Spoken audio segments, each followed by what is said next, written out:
नमस्कार दोस्तों, एक बार फिर से आप सभी का आपके अपने चैनल विकास ई न्यूज़ पर बहुत बहुत स्वागत है। दोस्तों, काफ़ी समय से अभ्यर्थी जो है वो जीएनएम एडमिशन 2022 के फॉर्म रिलीज होने का इंतज़ार कर रहे थे और फाइनली उनका इंतज़ार जो है वो ख़त्म हो गया। ये नोटिफिकेशन जो है कल शाम को, मतलब आज तो है 15 अक्टूबर, 14 अक्टूबर को रिलीज़ हुआ था। मैंने तुरंत व्हाट्सएप पर स्टेटस लगा दिया था कि आपके जीएनएम के फॉर्म स्टार्ट होने का नोटिफिकेशन आ चुका है। इसके अलावा टेलीग्राम में भी मैंने सूचना दे दी थी।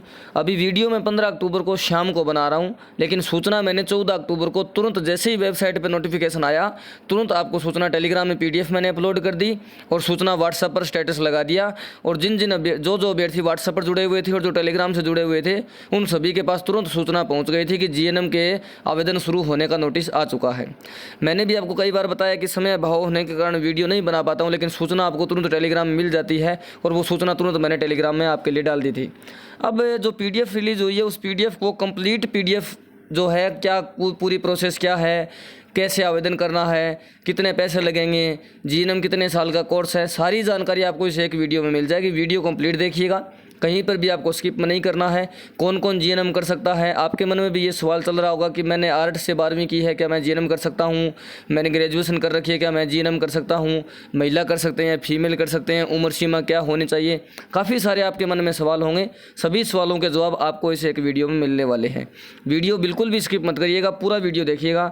इसके अलावा यदि आप चैनल पर पहली बार आए हैं तो चैनल को सब्सक्राइब करके रखें। जल्द ही यूट्यूब की फैमिली जो है वो 21,000 कंप्लीट होने वाले हैं। जैसे 21,000 कंप्लीट होते हैं, सबसे पहले मैं आपको एडवांस में ही पहले से ही बधाई दे देता हूं कि हमारा जो यूट्यूब जो परिवार है वो 21,000 सब्सक्राइबर पूरे होने वाले हैं। तो आप चैनल को सब्सक्राइब कर दीजिए, वीडियो को लाइक कर दीजिए और आगे हम वीडियो शुरू करते हैं। ये आवेदन का मैंने एक प्रिंट आउट जो है वो एक लगा दिया है। कम से कम 5-7 पेज की ये PDF रिलीज़ की गई है। आवेदन को लेकर ऑफिशियल नोटिफिकेशन जो है जारी हो चुका है। आपके लिए मैंने हेल्पलाइन नंबर भी बना रखे हैं, लेकिन ये हेल्पलाइन नंबर आपके लिए आपको ये हेल्पलाइन नंबर तभी काम में लेने हैं जब आपको या तो यूट्यूब पर कोई बात समझ में नहीं आई हो, या फिर आपने कमेंट बॉक्स में पूछ लिया हो, वहाँ पर भी रिप्लाई आपको मिला हो लेकिन समझ में नहीं आई हो, आपने टेलीग्राम पर भी देख लिया हो, तब आपको व्हाट्सएप पर मैसेज करना है। कुछ अभ्यर्थी ऐसे होते हैं जो व्हाट्सएप नंबर जो मैंने हेल्पलाइन नंबर दिया है ये सेव कर लेते हैं।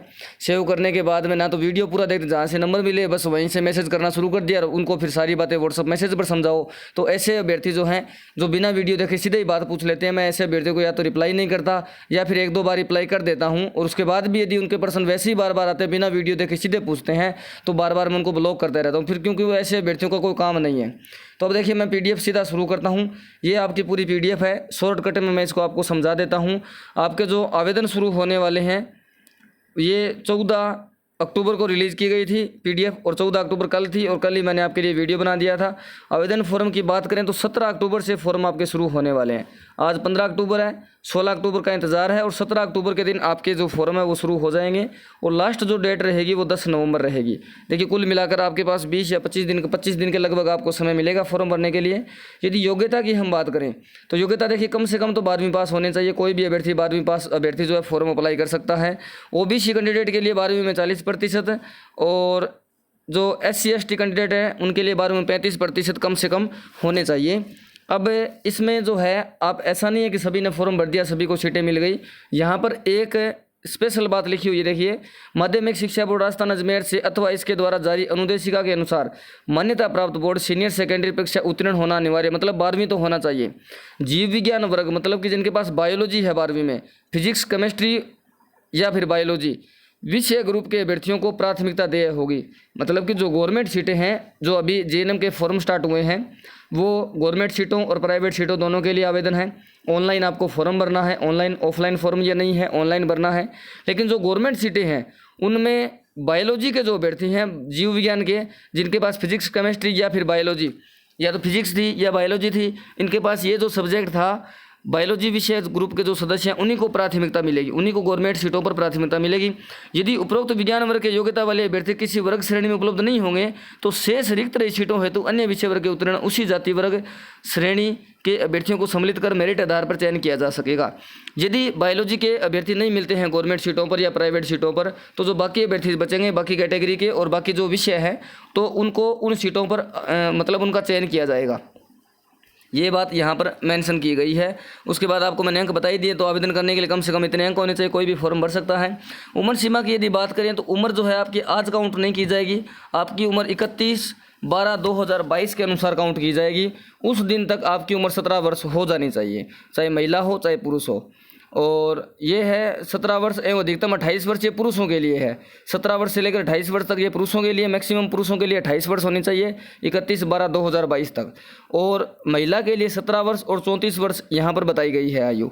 और अनुसूचित जाति और अनुसूचित जनजाति और अन्य पिछड़ा वर्ग, उनको कैटेगरी वाइज जो है वो 5-5 वर्ष की छूट यहाँ पर और लिख रखी है। आरक्षण जो है वो भी कैटेगरी वाइज यहाँ पर मेंशन किया गया है। सीटों की यदि संख्या बात करें तो सीटों की संख्या परिवर्तनीय है, मतलब बढ़ भी सकती है, कम भी हो सकती है, लेकिन लगभग यदि मैं आपको आइडिया बताऊं तो सीटें जो है 3500 के लगभग सीटें इसमें होती है। राजकीय और प्राइवेट दोनों कॉलेजों की सीटें जो है कुल मिलाकर इतनी होती है। और महिला और पुरुष अभ्यर्थियों की सीटों का जो अनुपात रहेगा वो 80:20 रहेगा। 80:20 का मतलब ये है कि गवर्नमेंट कॉलेज हो चाहे प्राइवेट कॉलेज हो, उसमें यदि 100 आवेदन होते हैं, कुल मिलाकर 100 यदि आवेदन होते हैं तो उन आवेदनों में 80 महिलाओं को प्रायोरिटी दी जाएगी और 20 पुरुष वहाँ पर रखे जाएंगे। ये 80:20 का जो आंकड़ा है वो रहेगा। किसी वर्ग में महिला अभ्यर्थी उपलब्ध नहीं होने पर पुरुष वर्ग के अभ्यर्थियों को द्वारा सीट भरी जाएगी। मान लीजिए 100 आवेदन हुए, उसमें 60 महिलाएं हैं, तो 60 सीटें भरने के बाद पुरुष महिलाओं द्वारा तो 80 सीटें भरनी थी, जो 20 सीटें खाली बचेगी उन पर पुरुषों को एडमिशन दे दिया जाएगा, लेकिन जो प्रायोरिटी 80 सीटों की रहेगी वो महिलाओं की रहेगी। इसके बाद पाठ्यक्रम की जो अवधि होगी वो 3 वर्ष होगी, जिसमें 6 माह की इंटर्नशिप भी इसी में शामिल है। 3 वर्ष में आपको मालूम है 36 महीने हो गए, 36 महीने में से आपकी 30 महीने पढ़ाई होगी और 6 महीने आपकी इंटर्नशिप होगी, और इस प्रकार आपकी जो जीएनएम है वो कंप्लीट होगी।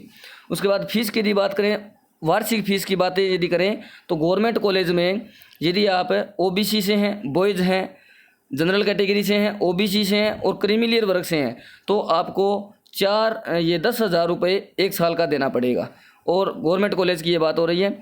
और यदि SC ST MBC EWS non creamy layer या OBC या फीमेल कैंडिडेट हैं तो आपको 4,000 रुपये का पेमेंट करना पड़ेगा, वार्षिक पेमेंट, ये कैटेगरी वाइज। और प्राइवेट कॉलेज में यदि आपका चयन होता है तो आपको 50,000 रुपये फीस देना पड़ेगा, चाहे महिला हो चाहे पुरुष हो, 50,000 रुपये वार्षिक फीस आपको देनी पड़ेगी। ये 50,000 तो लिखा गया, इसमें 15-20,000 रुपये कॉलेज वाले एक्स्ट्रा भी ले लेते हैं, तो जो फीस है वो आपकी इतनी लगने वाली है। काउंसलिंग की यदि बात करें तो 500 रुपये आपको काउंसलिंग फीस भी जमा करवानी पड़ेगी। ये काउंसलिंग फीस फॉर्म भरने के बाद जब काउंसलिंग में आप हिस्सा लेंगे तब आपको काउंसलिंग फीस जमा करवानी पड़ेगी, नॉट रिफंडेबल होगी। आपको यदि कॉलेज मिल जाता है तो भी ये रिफंड नहीं होगी, और कॉलेज नहीं मिलता है तो भी रिफंड आपकी नहीं होगी। चयन की जो प्रक्रिया होगी वो 12वीं के प्रतिशत के अंकों के आधार पर होगा। यदि कोई अभ्यर्थी मान लीजिए एक बायोलॉजी का स्टूडेंट है और एक आर्ट्स का स्टूडेंट है, अब बायोलॉजी वाले के मान लीजिए 80% है और आर्ट्स वाले के 90% है, तो सबसे पहले जो गवर्नमेंट सीटों पर प्राथमिकता मिलेगी वो बायोलॉजी वालों को मिलेगी, चाहे गवर्नमेंट हो चाहे प्राइवेट हो, बायोलॉजी वाले को प्राथमिकता मिलेगी। सीटें यदि खाली रहती है तो आर्ट्स वाले को पूछा जाएगा कि इनका चयन के लिए जो है इनको सेलेक्ट किया जाएगा। चयन की प्रक्रिया 12वीं का प्रतिशत मैंने बता ही दिया। और इसके बाद आवेदन शुल्क की यदि हम बात करें तो ऑनलाइन आपको फॉर्म भरना है। ऑनलाइन फॉर्म भरने के लिए सामान्य, अन्य पिछड़ा वर्ग, अति पिछड़ा वर्ग, आर्थिक रूप से कमजोर जो EWS अभ्यर्थी है उनको 220 रुपये का पेमेंट ऑनलाइन करना है, और ई मित्र वाला जो चार्ज है वो तो अलग ही है। और उसके अलावा SC ST के जो कैंडिडेट हैं उनको 110 रुपये का पेमेंट ऑनलाइन ई मित्र के माध्यम से, CSC नेटवर्क के माध्यम से, या फिर उक्त पेमेंट मतलब कि ऑनलाइन SSID से यदि आप आवेदन करते हैं तो आप खुद भी पेमेंट कर सकते हैं पेमेंट माध्यम से, पेमेंट गेटवे के माध्यम से। आवेदन पत्र जो है वो ऑनलाइन ही होगा, ई मित्र या CSC नेटवर्क भरना पड़ेगा, या फिर विभागीय वेबसाइट के माध्यम से भी आप फॉर्म अप्लाई कर सकते हो।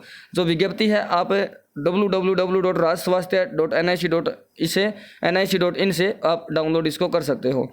इसके अलावा यदि हम आगे बात करें तो आपको क्या क्या आवश्यकता पड़ेगी, अभ्यर्थी को हस्ताक्षर चाहिए, और इसके अलावा जन्म तिथि के लिए 10वीं की मार्कशीट की जरूरत पड़ेगी, सीनियर सेकेंडरी की आपको आवश्यकता पड़ेगी। कोई यदि नई सज्जन कैंडिडेट हैं तो उसको अपने सर्टिफिकेट, जो PS कैंडिडेट हैं उनको PS जो सर्टिफिकेट है उसकी आवश्यकता पड़ेगी। कोई विभागीय कर्मचारी है तो उनको भी प्रपत्र सह जो है वो मतलब भरना पड़ेगा, कोई डॉक्यूमेंट वगैरह है वो भी अपलोड करना पड़ेगा। इसके अलावा जितने भी डॉक्यूमेंट है सारे स्कैन करके लगाने पड़ेंगे, ID है वो भी स्कैन करके लगेगी, और ऑनलाइन ये आवेदन है ही आपका। इसके अलावा फीस की यदि बात करें तो मैंने अभी फीस आपको बता दी, बॉयज़ के लिए जनरल, क्रीमी लेयर इनके लिए 10,000 रुपये, बाकी SC ST MBC के लिए 4,000 रुपये सालाना फीस लगने वाली है। और किस प्रकार से ये फीस विभाजित की गई ये यहाँ पर लिखा गया है। राजकीय स्कूल से निजी क्षेत्र में संचालित नर्सिंग स्कूल में प्रवेश लेने वाले अभ्यर्थियों को ऑनलाइन काउंसलिंग में प्रवेश हेतु ऑनलाइन काउंसलिंग से पूर्व राज्य सरकार द्वारा निर्धारित 500 रुपये का जो है आपको नॉन रिफंडेबल है, ये अग्रिम बैंक ऑफ बड़ौदा शाखा, इसमें आपको जमा करवाना पड़ेगा। और प्रवेश हो जाने पर फीस की राशि आवंटित प्रशिक्षण केंद्र उपस्थिति के समय मूल दस्तावेजों से जमा करवानी होगी। यदि आपका चयन हो जाता है तो कॉलेज में आपको फीस जमा करवानी पड़ेगी मूल डॉक्यूमेंट के साथ में। इसके अलावा यदि आगे हम बात करें तो ये आपका फॉर्म का प्रारूप जो ऑनलाइन रहेगा वो कुछ इस प्रकार का प्रारूप रहेगा। तो ये ऑफलाइन प्रारूप आपको दे दिया है, ऑनलाइन आप ई मित्र वाले से भरवा सकते हैं, लेकिन ये इसलिए दिया है ताकि आप अपनी जो जानकारी है वो मार्कशीट में कभी 10वीं में, कभी 12वीं में, कभी आधार कार्ड में देखनी नहीं पड़े।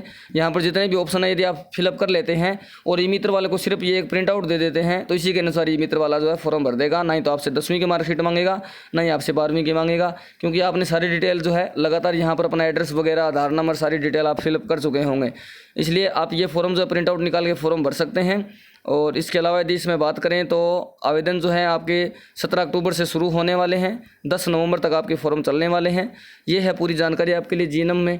अब यदि आपके मन में कोई सवाल हैं तो आप कमेंट बॉक्स में पूछ सकते हो, टेलीग्राम में पूछ सकते हो, और वीडियो को लाइक कर दीजिए, चैनल को सब्सक्राइब कर दीजिए। 17 अक्टूबर को जैसे ही ये फॉर्म स्टार्ट होंगे, 17 अक्टूबर को आपके लिए तुरंत फॉर्म भरने का वीडियो इसी चैनल पर आपको मिल जाएगा।